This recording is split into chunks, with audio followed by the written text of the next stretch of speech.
like Christmas. I'm anxious and at the same time curious to see what lies beneath the chipboard box exterior.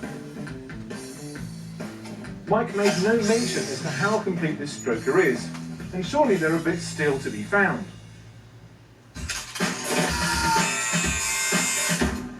Well, here is our crate motor in all its shining glory. Now, out of the box, it does come with a distributor and also a carburettor, and Mike's put all the other bits and pieces we need just to make the most of this package. Now, what's the main difference between the 383 stroker engine we have here and the 350 we have as standard? Well, the clue is in the name. First of all, the stroker part of the title. Well, with the stroke of an engine, if you imagine there's your centre line, it's actually the distance, or in fact double the distance between the big ends and the centre line. So obviously imagine when the crank is actually spinning, the distance between that line there and that line there. Now the difference between our 383 and the standard is actually 1/4 of an inch. Now that 1/4 of an inch is only as thick as this plate, so it's a tiny measurement, but it is very significant. Now we think about the other half of it, so the 383 versus the 350, well that's 33 cubic inches bigger. Now if you divide those 33 cubic inches by the 8 cylinders, you get 4 1/8 cubic inches. And that translates to 68 millilitres, which is exactly this amount. Now bear in mind that the piston is about 4 inches in diameter. Now this little saucer here is about 5 inches. If I actually pour this out, you can actually see quite how little that volume seems when you stick it on top of the piston. Look at that, it doesn't even go over the edge.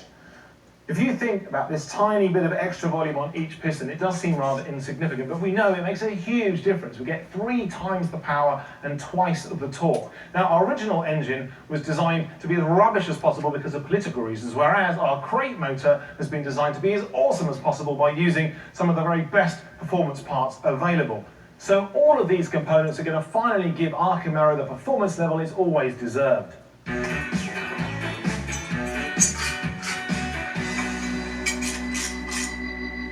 We've now got a nice new transmission. Now it's a turbo 350, just like in our Camaro originally, but it's been heavily modified. So the valve body, the brain, if you like, of the gearbox, which is down in here, has actually been modified so that the shifts are much more instantaneous and much more like a manual. And to go with that, we've also got a high stall torque converter. Now, a standard torque converter would normally stall between 800 and 1100 RPM, which means when you're sitting there with the car idling, there'll be just a little bit of creep so you can get away from the line reasonably easily. With this, it's been raised up to about 2400 RPM, which means you do need a bit more beans to get off the line, but it also means, of course, your engine is now much nearer its torque and power band. And that means you've got to get off the line with a lot more oomph.